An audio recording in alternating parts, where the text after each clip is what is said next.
নমস্কার, আমি সুকৃতি রঞ্জন বিশ্বাস বলছি।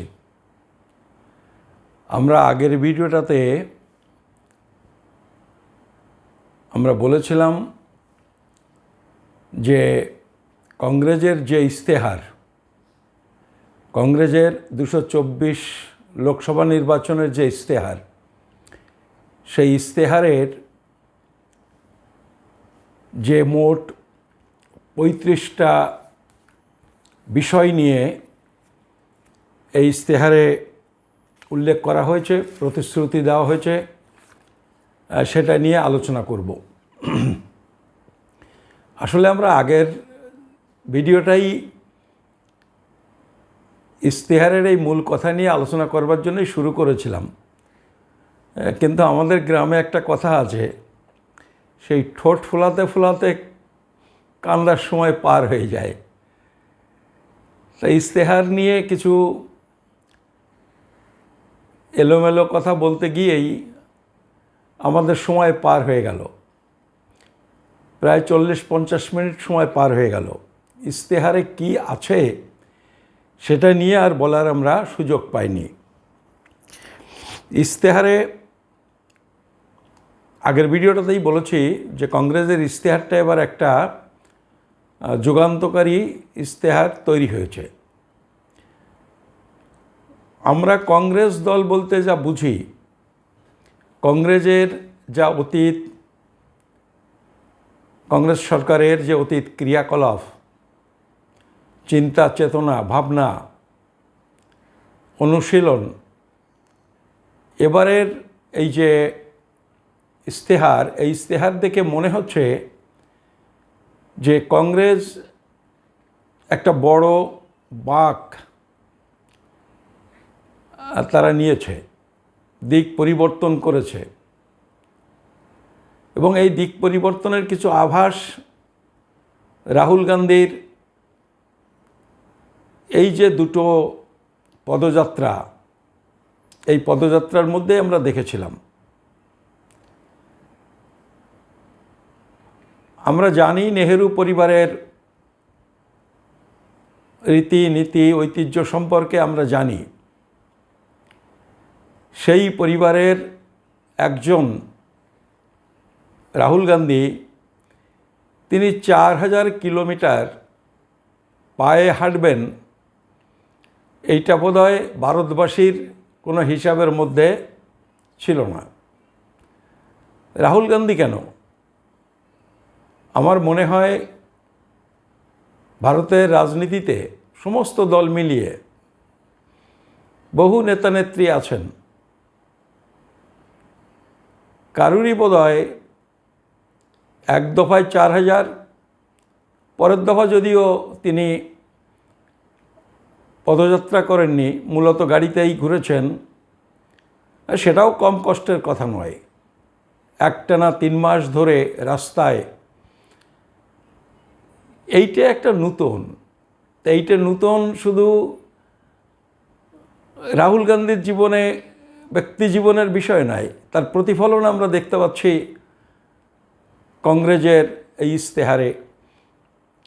যারা এই ভারতবর্ষে, স্বাধীন ভারতবর্ষে অধিকাংশ সময়টা ধরে নেতৃত্ব করেছেন, তারা একটু নূতনভাবে সব কিছুই ভাবতে চেয়েছেন। ক্ষমতা পেলে আমরা আশা করব নিশ্চিতভাবে তারা সেটা অনুশীলনও করবেন। কংগ্রেসের ইশতেহারে, যেটা আগেই বলেছি, 35টা বিষয় নিয়ে তারা আলোচনা করেছেন এবং সেই সম্পর্কে প্রতিশ্রুতি দিয়েছেন।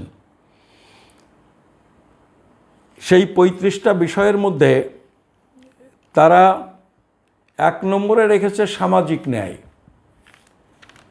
সামাজিক ন্যায় এই অধ্যায়ে তারা যেটা বলেছেন, আমি আজকে এই ভিডিওতে এই সামাজিক ন্যায় বিষয়ে তারা কি বলেছে, কি করতে চেয়েছে, কি প্রতিশ্রুতি দিয়েছে, আমি এইটুকুই শুধু আপনাদের বলবো। আসলে এই ইশতেহার নিয়ে আমাদের দেশের সাধারণ মানুষ আগ্রহ দেখান না। দেখান না মানে হাতের কাছে পাওয়াও যায় না, অধিকাংশ সময় মূল ইশতেহার ইংরেজিতে থাকে, সেটা মানুষ পড়তে পারেন না। আর আজকে যে নেতানেত্রীরা, আমি কোনো নির্দিষ্ট দলের কথা বলছি না, সব দলেই তাদের কাজই হলো বিরোধী দলগুলোকে নিন্দামন্দ করা, এবং সেটাও শালীনতার সীমানা পেরিয়ে। আসলে তাদের পার্টি, তাদের সরকারের যে আগামী পরিকল্পনা, মানে এই যে ইশতেহার, এইটা মানুষকে বলে বুঝিয়ে মানুষের কাছে সমর্থন চাওয়া, এইটা রেওয়াজটা প্রায় আর নেই। মানুষও আর সেগুলো শোনার জন্য আগ্রহ দেখান না, কারণ তারা ভুলে গেছেন রাজনৈতিক দলের যে স্টার বক্তা থাকেন তারাও ওই সমস্ত উল্টো পাল্টা বলেই সময় নষ্ট করে চলে যান। আমি ইশতেহারের বিষয়গুলো আপনাদের সামনে আনছি, সেটা আসলে এইটাই হচ্ছে একটা ইলেকশনের সবথেকে বড় বিষয়, যেটা আমাদের দেখতে হবে, লক্ষ্য করতে হবে। কারণ আমাদের দেশে রাইট টু রিকল, মানে ফিরিয়ে আনার অধিকার নেই। এ একেবারে তুনের তীরের মতো, ছুড়ে দিলে আর কিছু করার থাকে না। 5 বছর যাকে আপনি নির্বাচিত করলেন, তাকে আর এই 5 বছরের মধ্যে কিছু করার নেই। আর 5টা বছর তো খুব ছোট সময় নয়, একটা দীর্ঘ সময়। ফলে আমাদের উচিত বিষয়টাকে ভালো করে বুঝে কাকে সমর্থন করব করব না এই সিদ্ধান্ত নেওয়া।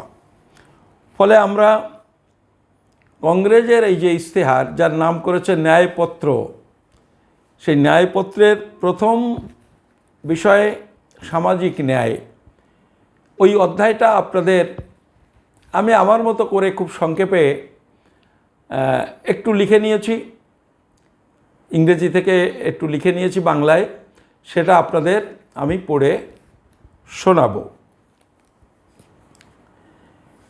ন্যায়পত্রের সামাজিক ন্যায় অধ্যায়। সামাজিক ন্যায় অধ্যায় কংগ্রেস বলছে, কংগ্রেস গত 70 বছর ধরে পিছড়ে বর্গ এবং নির্যাতিত শ্রেণী ও জাতের প্রগতির জন্য বলেছে, প্রচার করেছে এবং কাজ করেছে। এটা কংগ্রেস বলছে তার ইশতেহারে। তবুও এটাই বাস্তব যে জাতবর্ণ বৈষম্য আজও সমাজে এক জ্বলন্ত বাস্তব। পিছড়ে বর্গ, তফসিলি জাতি এবং আদিবাসীরা আজও অন্যান্যদের পর্যায়ে উন্নীত হতে পারেননি, পেছনে পড়ে আছেন। আর এই সব সম্প্রদায়গুলি ভারতবর্ষের মোট জনসংখ্যার 70%। উচ্চ পর্যায়ের চাকরি, পেশা, ব্যবসা ইত্যাদি সব ক্ষেত্রে তাদের অংশগ্রহণ এবং প্রতিনিধিত্ব নিতান্ত নগণ্য। কোনো আধুনিক সমাজে এই অবস্থা মেনে নেওয়া যায় না। সেজন্য জাতীয় কংগ্রেস যদি 2024 সালের নির্বাচনে কেন্দ্রে সরকার গঠন করতে পারে, তাহলে তারা, মানে কংগ্রেস, নিম্নলিখিত কর্মসূচি বাস্তবায়িত করে এই সমস্যার মোকাবেলা করার চেষ্টা করবে, সমস্যার সমাধান করার চেষ্টা করবে। আমরা এই অধ্যায়ের ভূমিকা এটা। তারপরে 1, 2, 3, 4 করে তারা তাদের কর্মসূচি ঘোষণা করেছে। আমরা নিশ্চয়ই মানব, সবার স্বীকার করা উচিত যে প্রথমে সমস্যাটাকে স্বীকৃতি দেওয়া, মেনে নেওয়া, যে কতটুকু পেরেছি, কি চেষ্টা করেছিলাম, কতটুকু পারিনি, এই ব্যর্থতা, এই অসম্পূর্ণতা মেনে নেওয়াটাই হচ্ছে একটা বড় প্রশ্ন। তাহলে তা দূরীকরণের জন্যে ভেবেচিন্তে কর্মসূচি নেওয়া সম্ভব হয়। কংগ্রেস সেটা করেছে, তার ভূমিকাতে সে কথা বলেছে। তারপরে এবারে দেখুন তাদের প্রতিশ্রুতি 1-2 করে কি বলছেন, এবং ভাববেন যে সামাজিক ন্যায়ের ক্ষেত্রে বিশেষ করে যারা দলিত আন্দোলন করেন তাদেরও বলছি যে এই অবস্থা থেকে উত্তরণের জন্য এতগুলি বিষয় আপনারাও ভেবেছেন কিনা। আমি আগের ভিডিওতে বলেছি যে আমি এটা নিয়ে যথেষ্ট কাজ করেছি 20, 25, 30 বছর ধরে, কিন্তু এতটা সুসংবদ্ধভাবে ভেবেছি কিনা সেটা আমি নিজে প্রশ্ন করছি।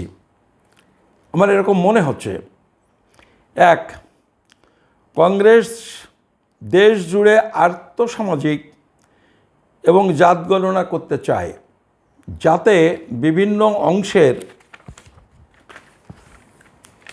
মানুষের সার্বিক অবস্থার সঠিক অবস্থান জানা যায় এবং তার উপর ভিত্তি করে সমস্যা সমাধানের জন্য সঠিক পদক্ষেপ গ্রহণ করা যায়। এই যেটা রাজীব গান্ধী বারবার বলছেন যে কাস্ট সেন্সাসের কথা তিনি বলছেন, আর যেটাকে মোদি এখন ওই এক্সরে বলে তার বিরোধিতা করে যাচ্ছেন। বিকৃতভাবে, অবশ্যই বিকৃতভাবে তিনি এগুলো বলছেন, মিথ্যা কথা বলছেন মোদি। 2, কংগ্রেস ক্ষমতায় গেলে সংরক্ষণের 50% সীমারেখা তুলে দিতে সংবিধান সংশোধন করবে। কংগ্রেস এই কথা বলছে, কংগ্রেস ক্ষমতায় গেলে সংরক্ষণের 50% সীমারেখা তুলে দিতে সংবিধান সংশোধন করবে, যাতে বিভিন্ন বর্গের মানুষের রাষ্ট্রযন্ত্রে সংখ্যানুপাতিক প্রতিনিধিত্ব বা অংশগ্রহণ নিশ্চিত করা সম্ভব হয়। ওই যে একটা স্লোগান আমরা শুনি, যার যত সংখ্যা ভারী তার তত ভাগিদারি, একদম স্পষ্ট করে এই যে স্লোগান, এটাকে বাস্তবায়িত করবার জন্যে আইন প্রণয়নের ঘোষণা করেছেন রাহুল গান্ধীর নেতৃত্বে জাতীয় কংগ্রেস। 3 নম্বর, অর্থনৈতিক ক্ষেত্রে পিছিয়ে পড়া মানুষের জন্য যে 10% সংরক্ষণ, তার সুযোগ যাতে সমস্ত জাতবর্ণের মানুষ পান তার ব্যবস্থা করবে কংগ্রেস। আপনারা জানেন যে বিজেপি গভর্নমেন্ট উচ্চবর্ণের মধ্যে যারা গরিব, এবং সে গরিবের যে সংজ্ঞা দিয়েছে সে আপনারা জানেন হয়তো, 66,000 টাকা বা তার কম মাসে যাদের ইনকাম তারাই হচ্ছেন গরিব। তারা ওই 10% সংরক্ষণের সুযোগ পাবেন। 10% খুব কম নয়।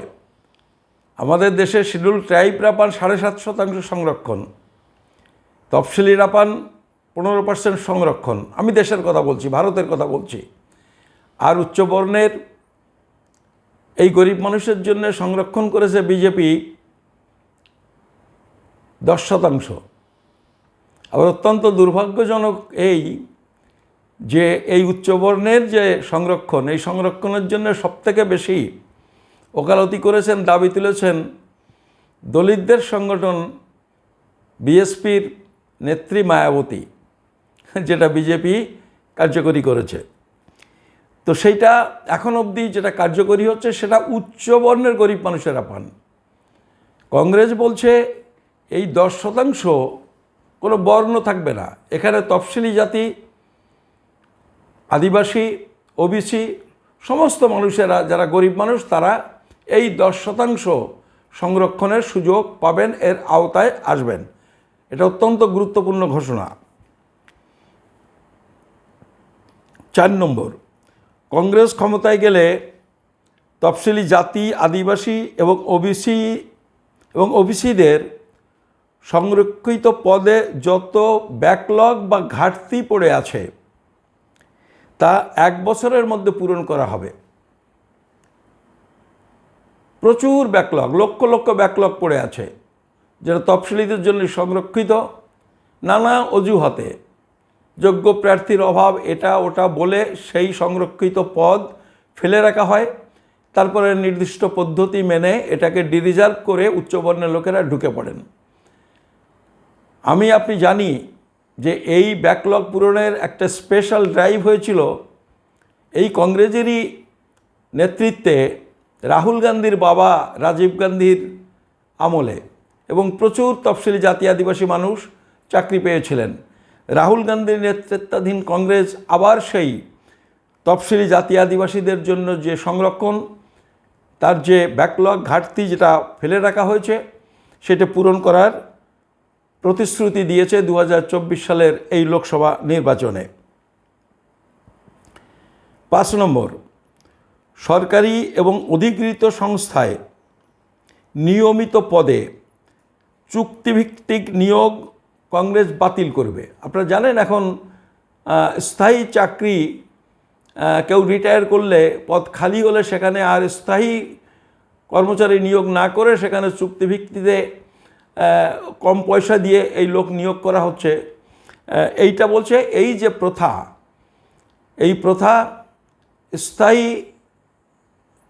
যে চাকরি, যে পদ, সেই পদের জন্য স্থায়ী কর্মচারী নিয়োগ করা হবে, এই চুক্তিভিত্তিক নিয়োগ আর হবে না।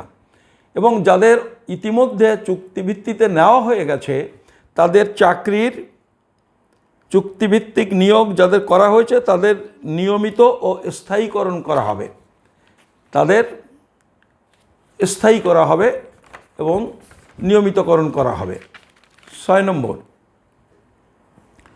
কংগ্রেস তফসিলি জাতি আদিবাসীদের জন্য বাড়ি তৈরির ঋণ এবং ব্যবসা শুরু করার জন্য ঋণের পরিমাণ বৃদ্ধি করবে।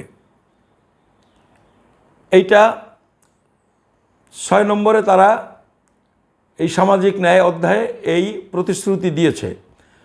7 নম্বর, কংগ্রেস সরকারি জমি এবং উদ্বৃত্ত জমি, ওই যে সিলিং বহির্ভূত জমি, যেটা উদ্বৃত্ত জমি গরিবদের মধ্যে বিলি বণ্টন করার কাজ দেখাশোনা করার জন্যে একটা সংস্থা গঠন করবে।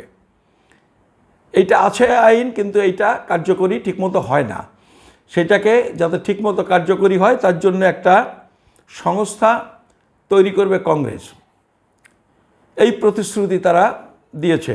8 নম্বর, তফসিলি জাতি আদিবাসী ঠিকাদাররা, তফসিলি জাতি আদিবাসী ঠিকাদাররা যাতে যথেষ্ট পরিমাণ বরাত পান, সাধারণত তাদের দেওয়া হয় না, যাতে তারা যথেষ্ট পরিমাণ বরাত পান তার জন্য কংগ্রেস সরকার পরিকল্পনা তৈরি করবেন, যাতে সবাই বরাতটা পেতে পারে, সব কন্ট্রাক্টর যাতে এটা ঠিকমতো পেতে পারে। 9 নম্বর, সাধারণভাবে শিক্ষার জন্য, বিশেষ করে উচ্চশিক্ষার জন্য তফসিলি জাতি আদিবাসী এবং ওবিসিদের বৃত্তি, স্কলারশিপ দ্বিগুণ করা হবে, জাস্ট ডাবল। তফসিলি জাতি আদিবাসীদের বিদেশে পড়াশুনো করার জন্য দ্বিগুণ সুযোগ সৃষ্টি করা হবে এবং প্রয়োজনীয় আর্থিক সহায়তা দেবে সরকার। 10, কংগ্রেস সরকার গরিব ছাত্রছাত্রী এবং তফসিলি জাতি আদিবাসী ছাত্রছাত্রীদের জন্য দেশ জুড়ে আবাসিক বিদ্যালয় খুলবে। প্রতিটি ব্লক স্তরে এই আবাসিক বিদ্যালয় প্রতিষ্ঠা করা হবে। আবাসিক মানে ওই যে হোস্টেল সহ যে স্কুল প্রথম দিকে কিছু ছিল, সে সব হোস্টেলগুলো এখন উঠে গেছে। তো এইটা আবার বর্তমানের কংগ্রেস এইটার উপর জোর দিয়েছেন। এইটা 10 নম্বরে তারা এই প্রতিশ্রুতি ঘোষণা করেছেন। প্রতিশ্রুতি 11, কংগ্রেস সরকার পাঠ্যক্রমে সমাজ সংস্কারকদের জীবন ও তাদের কাজ অন্তর্ভুক্ত করবে, যাতে সামাজিক ন্যায়ের বার্তা ছড়িয়ে দেওয়া সম্ভব হয়। খুব গুরুত্বপূর্ণ ঘোষণা। 12, কংগ্রেস প্রতিটি জেলায় ডক্টর আম্বেদকর ভবন কাম লাইব্রেরি গড়ে তুলবে। প্রতিটা জেলায় ডক্টর আম্বেদকর ভবন কাম লাইব্রেরি গড়ে তুলবে, যাতে পড়াশুনো করা এবং আলাপ আলোচনা করার অভ্যাস গড়ে ওঠে। 13, কংগ্রেস সংবিধানে 15-র 5 ধারা সৃষ্টি করবে। এখন বোধহয় 15-র 4 ধারা অবধি আছে। 15 উইদিন ব্র্যাকেট 5। কংগ্রেস সংবিধানে 15-র 5 ধারা সৃষ্টি করে তফসিলি জাতি, আদিবাসী এবং ওবিসিরা যাতে প্রাইভেট শিক্ষা প্রতিষ্ঠানে সংরক্ষণের সুযোগ পান সেই আইন প্রণয়ন করবে। খুব গুরুত্বপূর্ণ ঘোষণা। 14, কংগ্রেস তফসিলি জাতি এবং আদিবাসী সাবপ্ল্যান তৈরি করার জন্য একটা আইন তৈরি করবে। আদিবাসী এবং তফসিলি জাতির উন্নয়নের জন্য যে সাবপ্ল্যান, আলাদা করে প্ল্যান তৈরি করার জন্যে একটা আইন তৈরি করবে। আইন তৈরি করবে এই কারণে যাতে প্রতি বছর এই কাজের জন্য সরকারি অর্থ বরাদ্দ করা সম্ভব হয়। এই জন্যই আইনটা তৈরি করবে। 15, কংগ্রেস পরিচ্ছন্ন কর্মীবর্গের, মানে সাফাই কর্মী যাদের বলছি আমরা, কংগ্রেস পরিচ্ছন্ন কর্মীবর্গের জীবনের অভিশাপ দূর করতে ব্যবস্থা গ্রহণ করবে। হাতের বদলে যন্ত্রের ব্যবহার নিশ্চিত করবে এবং যন্ত্রের ব্যবহার করার জন্য এই সব কর্মীদের ট্রেনিং দিয়ে যোগ্য করে তুলবে। এই সব কর্মীদের মধ্যকার কেউ কোনো কারণে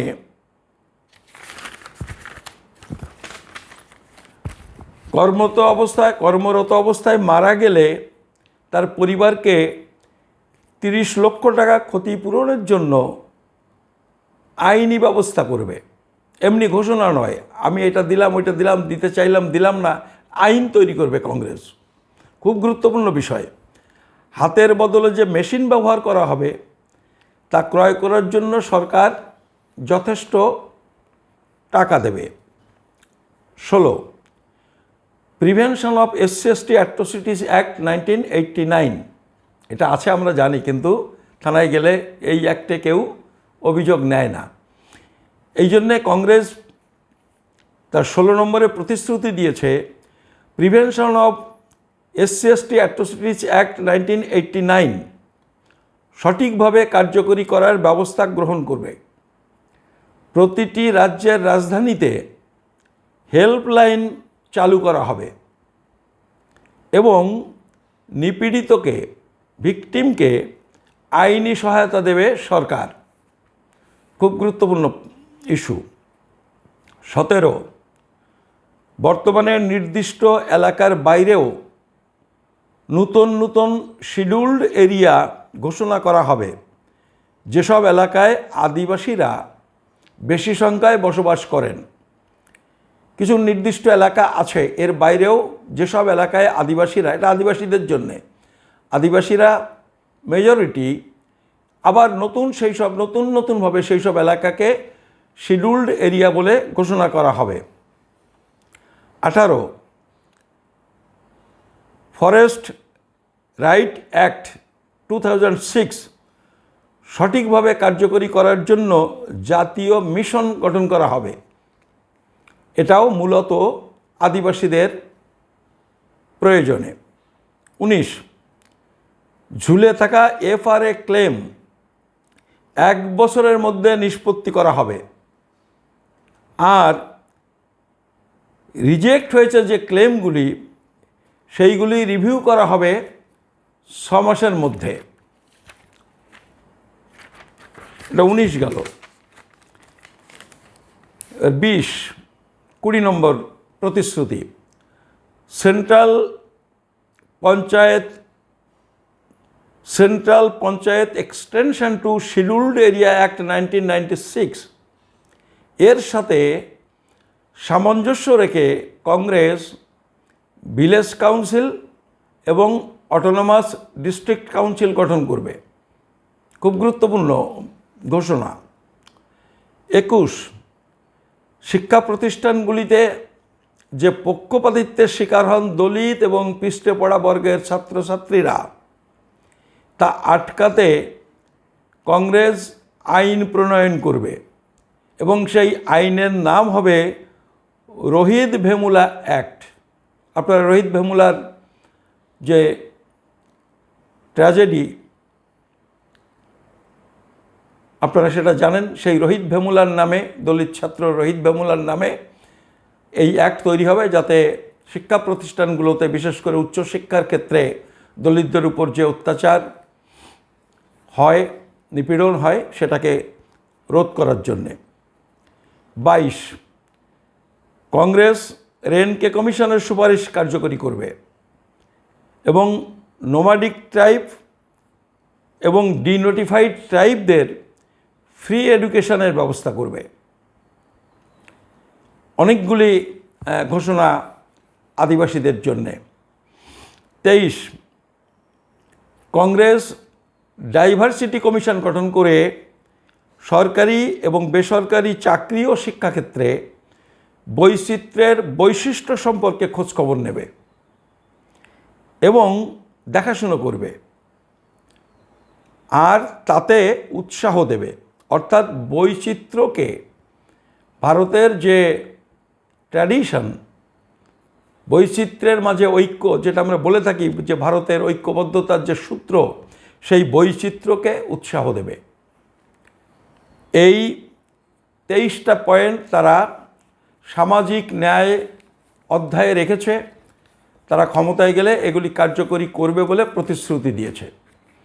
আমরা আজকের এই ভিডিওতে আমরা এগুলো রাখছি। এরপরে আমরা যদি দেখি যে এই ভিডিও মানুষ দেখছেন, বেশি বেশি মানুষ দেখছেন, তাহলে আমরা ঠিক এরপরে আরেকটা ভিডিও করব। ধরুন সামাজিক ভাষিক সংখ্যালঘুদের সম্পর্কে কংগ্রেস কী বলেছে সেটা নিয়ে বলবো, সিনিয়র সিটিজেন্সদের নিয়ে বলবো, স্বাস্থ্য চিকিৎসা নিয়ে কংগ্রেস কী ঘোষণা করেছে সেগুলো বলবো, অথবা এরকম 2-3টে বিষয় নিয়ে একটা ভিডিও। তারপরে যুব সমাজ, শিক্ষা, খেলাধুলো নিয়ে কী বলেছে তা দিয়ে একটা ভিডিও।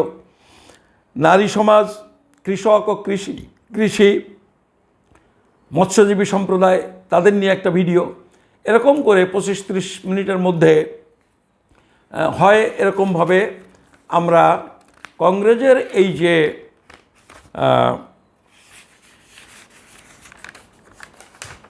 ঘোষণাপত্র, এইটা নিয়ে আমরা 35টা ঘোষণা আছে তাদের ম্যানিফেস্টোতে। এই 35টা নিয়েই আমরা আপনাদের ভিডিও করে আপনাদের কাছে পৌঁছে দেওয়ার চেষ্টা করব, যদি আপনারা আগ্রহ দেখান, যদি ভিডিওগুলো দেখেন। আজকে এই পর্যন্ত। আপনাদের যাদের ভালো লাগবে তারা ভিডিওটাকে সাবস্ক্রাইব করুন এবং শেয়ার করে দিন, যাতে আরও বেশি বেশি মানুষ ভিডিওটা দেখতে পারেন। আপনাদের সবাইকে নমস্কার, ধন্যবাদ।